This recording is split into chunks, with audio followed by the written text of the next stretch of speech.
জিনিসপত্রের দামের কথা যাবে, রাইস ইনফ্লেশন হয়েছে, রাইস ইনফ্লেশনটা আমাদের খাদ্যে যে খরচ বেড়েছে, রাইসের দাম বৃদ্ধির কারণে এটা 51.55% এই ইনফ্লেশনটা হয়েছে আমাদের। মানে আগে যেটা ধরেন 51 মানে টোটাল যদি আপনার বাড়িতে একটা খরচ হতো 100 টাকা, সেটা 151 টাকা হয়েছে শুধুমাত্র চালের দাম বৃদ্ধির কারণে। সেটা আবার কোর্স রাইস, মানে একেবারে নিম্ন জাতের, যেটা আমাদের একদম নিম্নবিত্ত মানুষ সবচেয়ে কম দাম দিয়ে কিনতে পারে, সেই দামে 51% বৃদ্ধি পেয়েছে। এটা এই 26-এর এই হিসাব না, এটা এই হিসাবটা দেওয়া হচ্ছে কোন সাল জানেন? মাত্র 1 বছর শেখ হাসিনার ক্ষমতা থেকে চলে যাওয়ার 1 বছরের মাথায় কিন্তু এই স্ট্যাটিসগুলো আসছে, যে জুলাই 25, আরেকটা জুলাই গেল, 1 বছর আগে কিন্তু এই ইনফ্লেশনের কথা, এগুলো কিন্তু এখন আলোচনা হচ্ছে। এই 51.55% যদি তখন বেড়ে থাকে, এখন আরো কত বেড়েছে। আপনার মানুষের সবচেয়ে বেশি প্রয়োজন, তার পরিবারের প্রয়োজন কি কি প্রয়োজন? ভোজ্য তেল প্রয়োজন, পেঁয়াজটা খায় আমাদের দেশের মানুষ, ইভেন ডালটা, আর অন্য কিছু বাদ দেন, সবকিছু এই কয়েকটা জিনিস তো মানুষের লাগে। একটু সামান্য ভোজ্য তেল লাগবে, সামান্য পেঁয়াজ লাগবে, সামান্য ডাল তো লাগবে। সেই ডালের দাম যেগুলো বেশিরভাগই ইম্পোর্টেড, সেগুলো তেলের দাম, যে এডিবল অয়েলের যদি হিসাব, যে স্ট্যাটিস্টিকটা করা আছে, এডিবল অয়েলের দাম 120 টাকা থেকে 180 টাকায় উঠে গিয়েছিল 1 বছর আগে, এখন তো আরো বেড়েছে। তো মানুষ কিন্তু এগুলো দ্বারা আক্রান্ত হচ্ছে। আপনার যদি কি বলে পেঁয়াজের দাম, পেঁয়াজ তো মাঝখানে একবার বাইরে থেকে এক্সট্রা ইম্পোর্ট করে আনতে হয়েছে, তখন দাম বেড়েছে, ডালের দাম বেড়ে গেছে। আপনি যেই জিনিসটা ধরেন একটা পরিবারের মানে সুস্বাস্থ্যের জন্য সবচেয়ে বেশি প্রয়োজন, সেটা যেন একটু আমিষ খাওয়া। বাঙালির আমিষের খাতে, সাধারণ মানুষের আমিষের তালিকায় গরুর মাংস হারায় গেছে একবারে। জানেন স্ট্যাটিস্টিক্স, এই ইউনুসের 1 বছর পরের এই স্ট্যাটিস্টিক্সটা বলছে যে বাংলাদেশে বাঙালির অধিকাংশ মানুষ, মানে 90% এই যারা সাধারণ মানুষের খাদ্য তালিকা, আমিষের তালিকা থেকে গরুর মাংস একদম হারায় গেছে।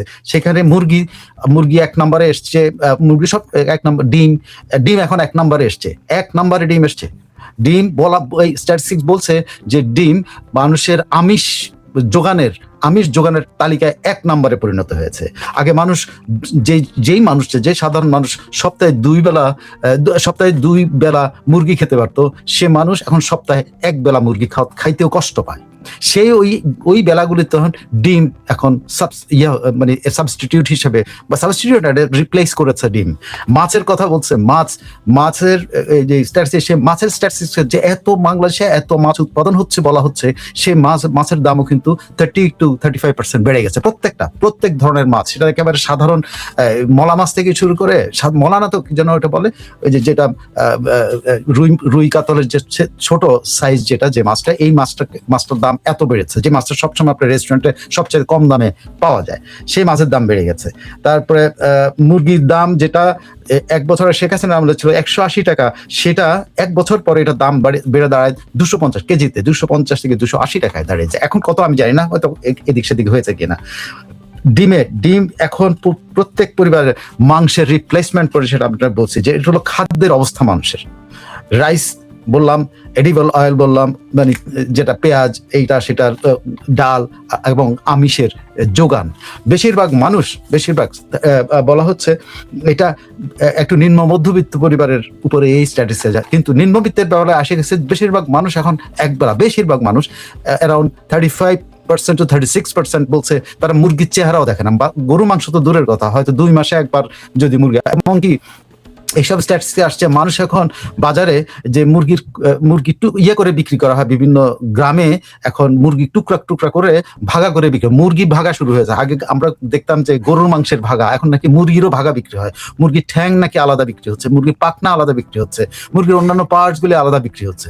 এটা আগে শোনা যেত যে ধরুন কলিজা আলাদা বিক্রি হচ্ছে, সেটা রেস্টুরেন্ট আলাদা, কিন্তু এখন মানুষ গ্রামে গঞ্জে ভাগ করে মুরগি কিনে ভাগ করে নেয়, এরকম পরিস্থিতি তৈরি হয়েছে। এটা এত যে একটা করুণ চিত্র আমাদের সমাজের ভিতরে এখন, যে আমাদের পুরো সোসাইটির মধ্যে যে হয়েছে, মানে ছড়িয়ে ছিটিয়ে আছে, যেটা আমরা জানতাম না। আমি এইসব স্ট্যাটিস্টিক্স না দেখলে আমি বুঝতে পারতাম যে বাংলাদেশে 36% মানুষ 2 মাসেও বা 3 মাসেও মুরগির মাংসের চেহারা দেখে, ডিমই তার একমাত্র ভরসা। আর আমি একটু নিম্ন মধ্যবিত্ত বা একটু উচ্চতরদের স্ট্যাটিস্টিক্স দিচ্ছি। আপনি ভাবতে পারেন আমার এমন একটা সমাজ, এমন একটা পরিস্থিতি, অর্থনৈতিক অবস্থায় পড়ছে যে আমরা মুরগি ভাগ করে বিক্রি হচ্ছে, আমাদের দেশে মুরগি ভাগ করে কিনছে। মাছের ভাগা আছে, ঠিক আছে, বড় মাছ কিনে ভাগা, কিন্তু এখন এই ভাগে কিনে মানুষ এখন আমিষের সংস্থান করছে। এবার আসেন আপনি যদি যাতায়াত খরচ দেখেন, একটা একটা পরিবার যদি একটা পরিবার দুজন বাচ্চা যদি স্কুলে যাওয়া আসা করে, মাও চাকরি করেছে, বাবাও চাকরি করে, মানে হাজব্যান্ড ওয়াইফ দুজনেই চাকরি করেন, তাহলে 4 জনের জন্যই কিন্তু যাতায়াত, একই স্কুলে যদি বাচ্চা হয় তাহলে একটা যাতায়াত দিয়ে চলে, আর না হলে তো 2 স্কুল হলে 2টা যাতায়াত দিয়ে চলে। যাতায়াত কস্ট, ডিজেল দাম বাড়ার কারণে যাতায়াত কস্ট ডাবলের উপরে গেছে। যেখানে প্রতি মানুষের আগে খরচ হতো কত 600 টাকা, সেখানে প্রতি মানুষের খরচ এক্সট্রা খরচ 1200 টাকা অ্যাড হয়েছে। 1200 আর 600 কত 1800 টাকা একজন মানুষের ট্রান্সপোর্টেশনে খরচ হচ্ছে এখন। মানে সাধারণ যাতায়াতে, স্কুল, অফিস, এগুলো যাতায়াতে মানে এক্সট্রা এডিশন হয়েছে 1200 থেকে 600 1800 টাকা প্রতি মানুষের, মানে প্রতি মানুষের। একটা বাচ্চারও কিন্তু, যে বাচ্চাটা স্কুলে যাওয়া আসা করতেছে রিক্সা দিয়ে, তারও কিন্তু এরকম খরচ বেড়েছে। সো একটা পরিবারের উপর কি পরিমাণ ট্রান্সপোর্টেশন কস্ট, আপনারা এর আগে দিলাম খাদ্যের খরচ, ট্রান্সপোর্টেশন কস্ট, বাড়ি ভাড়া 1 বছরে বেড়েছে 20%। অনেক মনে করেন যে এই মানে উচ্চবিত্ত বা মধ্যবিত্তরা যেখানে থাকে সেটা হয়তো কমেছে, কিন্তু একটি রুম ভাড়া যদি, যেটা হিসাব করছে যে এক রুমে যে পরিবারটা থাকে বা এক রুমে যে অ্যাফোর্ড করে যে যে ব্যক্তি বা যে নারী, যদি এক রুম ভাড়া যেটা আগে ছিল 6000 টাকা, সেটা এখন 1200 টাকা বেড়ে 7200 টাকা মিনিমাম হয়েছে। এক এক জায়গায় এক এক রেট। বিশেষ করে গার্মেন্টসের যে শ্রমিকরা, যেখানে ধরুন 60 লাখ শ্রমিকের কথা বলা হয়, সেই 60 লাখ শ্রমিকের কিন্তু 1200 টাকা করে কিন্তু প্রত্যেক রুমের বেড়ে গেছে। এটা হলো একেবারে বাড়ি ভাড়ার চিত্র। এটা এই যে জরিপটা, এটা ঢাকার আশেপাশের জরিপ, গ্রামগঞ্জেরটা এখন পর্যন্ত দেখা যায় না। তারপরে আছে যে প্রচারণা চালা হয় সরকারি সহায়তা আগে, OMS, যেটা ওপেন মার্কেট সেল বলে, যেটা আগে সব সারা বছর পরে যে শেখ হাসিনা রেজিমের সময় এই সহায়তাটা থাকতো শহর ভিত্তিক, সেটা কিন্তু OMS ঠিক মতো কাজ করছে না, কোথাও কাজ করতেছে না ঠিক মতো। মানুষ OMS এর গাড়ি দেখলে মানুষ লম্বা লাইন দিয়ে দৌড়াতে থাকে।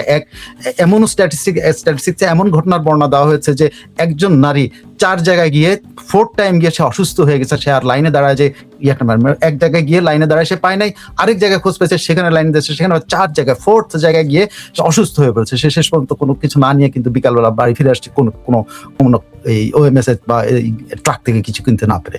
আবার কোথাও গেলে দেখা যাচ্ছে যে ডাল দেয় তো চাল দেয় না, চাল দেয় তো তেল দেয় না, তেল দেয় তো পেঁয়াজ দেয় না, মানে কোনো না কোনো একটা ঘাটতি রাখা হচ্ছে। প্রত্যেক মানুষের যে আপনি যে যারা একেবারে নিম্নবিত্ত, যারা এই সহায়তার পর, তারাও কিন্তু বেহাল অবস্থা। এখন আসেন যে বলা হচ্ছে যে কার্ড দেওয়া হয়েছে, আপনি কার্ড দেওয়া হয়েছে, কার্ড সম্পর্কে যে এগুলো বলা হচ্ছে, এখন রিপোর্টগুলো যেটা বেরোচ্ছে, কার্ড পাচ্ছে যারা সরকার দল করছে বা যারা বিরোধী দল করছে, কিন্তু সাধারণ মানুষ যারা সরাসরি কোনো পার্টি করে না, তার কি অবস্থা? সে কি কার্ড পাচ্ছে? সে কার্ডের থেকে যে সুবিধাটা পাচ্ছে সেটা মাত্র অল্প কয়টা টাকা, যে টাকা দিয়ে তার দিনে সাপোর্ট কয় টাকা আসে, সেটাও মানে কার্ড মানুষের জীবনে কোনো আনতে পারছে। সো যেটা তার উপরে আছে হলো ইলেকট্রিসিটি নাই, তারপর আছে হলো যদি এখানে গ্যাস দিয়ে মানুষ রান্না বান্না করতে, সেই গ্যাস নাই, ইলেকট্রিসিটি নাই। ইলেকট্রিসিটি সম্পর্কে বলা হচ্ছে যেখানে আগে মানে শেখ হাসিনার আগের আমলের একটা দেওয়া হয়েছে, যে আগে শেখ হাসিনার আগের আমলে 6 থেকে 8 ঘন্টা, শেখ হাসিনার আগের আমলে 8 ঘন্টা পর্যন্ত লোডশেডিং মানুষ বিদ্যুৎ পেত না। ঠিক আছে, শেখ হাসিনার আমলে এটা রিডিউসড হয়ে কথাটা হয়েছে না, ঘরে ঘরে বিদ্যুৎ, এবং বিদ্যুৎ কিছু কারণে কিছু লোডশেডিং হলেও বিদ্যুৎ কিন্তু সর্বত্র ছিল। আজকে জায়গা ভেদে 14 থেকে 18 ঘন্টা পর্যন্ত বিদ্যুৎ থাকে না, গ্যাস তো নাই। সো মানুষের জীবনের নাবিশ্বাস যেটাকে বলে, সে নাবিশ্বাস উঠেছে। এখন এই পরিস্থিতির যদি তখন, এটা হলো মানুষের নিত্যদিনের চলার কথা বলছি, এখানে কিন্তু কোনো কথা, এখানে উচ্চবিত্ত হয়তো মেনটেইন করতে পারছে, উচ্চ মধ্যবিত্ত হয়তো মেনটেইন করতে পারতেছে, তারা সম্ভব হচ্ছে। এরপরে আছে একটা বড় বিস্ফোরণ, বড় ইনফরমেশন, সেটা কি জানেন? বেকারত্বের হার। আপনার বলা হচ্ছে যে 60 লাখ থেকে 1 কোটি মানুষ অলরেডি এই 2 বছরে চাকরিচ্যুত হয়েছে, মানে সে তার পেশা হারিয়েছে, মানে তার ইনকামের রাস্তা হারিয়েছে। তাকে এখন মানে এমন স্ট্যাটিস্টিক একটা রিপোর্ট বেরিয়েছে একটা স্ট্যাটিস্টিক্সের ভিত্তিতে, ওই স্ট্যাটিস্টিক্স বলছে যে আগে যেই একজন ব্যক্তি যিনি ঢাকা শহরে তিনি একটা চাকরি দিয়ে পারতেন, এখন তাকে ডাবল চাকরি, মানে 2টা চাকরি করা। বাংলাদেশে, আমি এটা বিদেশে দেখি যে মানুষ 2টা জব করে, তার ইয়ে করার জন্য। কিন্তু বাংলাদেশে এখন একটা একটা শিক্ষিত যুবক যে একটা চাকরি দিয়ে আগে চলতো, সেই ছেলেটা এখন বা ওই মেয়েটা এখন দুটো, আগে শুনতাম যে একটা টিউশনি দেওয়া বা দুইটা টিউশনি দেওয়া চলছে, এখন 4টা টিউশনি, লেখাপড়া বাদ দিয়ে টিউশনি করে সে তার জীবন নির্বাহ করতেছে। একটা কাজ, একটা চাকরি করে আর একটা টিউশনি করে। এইটা কিন্তু পত্রপত্রিকায় ছাপানো খবর, এগুলো কিন্তু বলছে যে যুবকদের অবস্থা, ঢাকা শহর, চিটং শহর, যেখানে আরবান এরিয়াতে যুবকদেরই অবস্থা। যুবকরা যারা শিক্ষিত যুবক, যাদের একটা কাজ আছে, সাধারণ একটা কাজ আছে, সে কাজের পরে ওই কাজ দিয়ে কিন্তু সে আর খেতে পড়তে পারছে না, বাড়ি ভাড়া দিতে পারছে না, সো তাকে সেকেন্ড একটা জব নিতে হচ্ছে। দিস ইজ অল আর মানে কি বলে সমাজের বা আমাদের একদম ইনডেপথ চিত্র, যেগুলো এখন কিন্তু পত্রিকা আস্তে আস্তে করে ছাপাচ্ছে। এই স্ট্যাটাস গুলো আস্তে আস্তে আসছে যে আমাদের একেবারে সামাজিক অর্থনৈতিক কাঠামো কিভাবে ভেঙে পড়তেছে। সো এই অবস্থায় আপনি বলেন, এই অবস্থায় যখন দেশ চলে যায় তখন ওই মানুষগুলোর মুখে কি আলোচনায় আসে? প্রত্যেকটা জায়গায় আপনি একটা চায়ের দোকানে বলেন, একটা গ্রামে গঞ্জের আড্ডায় বলেন, একটা নিজের ছোট রেস্টুরেন্টে বসে খাচ্ছে বলেন, যে একটু দরিদ্র যে রেস্টুরেন্ট বা যে রাস্তার পাশে চা খাচ্ছে, সব জায়গায় কিন্তু এখন রাজনীতি, মানে আগে আমরা ভালো ছিলাম। ইউনূসকে বলা হতো যে উনি বাংলাদেশ উদ্ধার করবেন, যিনি বলছিলেন যে তিনি, তার কাছে খালি দরখাস্ত আসতেছে বিদেশ থেকে চাকরির জন্য, সেই মানুষ চাকরি পাচ্ছে না। মানুষের দেশে চাকরি নাই, বিদেশ তো পরের বিষয়, দেশে চাকরি নেই। ইন্ডাস্ট্রির পর ইন্ডাস্ট্রি বন্ধ হয়েছে, ইন্ডাস্ট্রি জ্বালিয়ে দেওয়া হচ্ছে, সেসব ইন্ডাস্ট্রি খোলে নাই এখন পর্যন্ত। মানে আমাদের এশিয়াতে অন্যতম বৃহৎ আমাদের কি বলে চাকার টায়ারের যে ইন্ডাস্ট্রিটা ছিল, সেখানে কিন্তু 200 মানুষ মারা গেছে, সেই মানুষগুলো, সেইটার কোনো বিচার এখন পর্যন্ত হয় না। সো মানুষ কিন্তু অতিষ্ঠ হয়েই কিন্তু শেখ হাসিনা এখন সবচেয়ে বেশি আলোচিত ব্যক্তি, এবং আওয়ামী লীগ সবচেয়ে আলোচিত নাম, এবং আওয়ামী লীগ আমলটা কিন্তু মানুষ এখন স্মরণ করা শুরু করেছে। এটা আমি এই ইয়েটা মানে আপনারা যখন থাম্বনেইলটা দেখেছেন তখন হয়তো মনে করেছেন যে আমরা শেখ হাসিনা ফিরে আসছে এরকম কোনো, আমি এটা শেখ হাসিনা ফিরে আসার, বাংলাদেশে ফেরত, শেখ হাসিনা মানুষের মনে মনে ফিরেছেন। তারা মানুষ মনে মনে তাকে, মানে বিশেষ করে দরিদ্র মানুষ মনে মনে স্মরণ করে না, শুধু তারা মনে করে যে তারা ওই সময় ভালো ছিল, এবং ওই সময়টার কথা তারা স্মরণ করছে, যেভাবে শেখ হাসিনা এবং আওয়ামী লীগ মানুষের জীবনে আবার একটা বাস্তব বিষয়ের মানে মানুষ মনেই করে যে দে শুড কাম,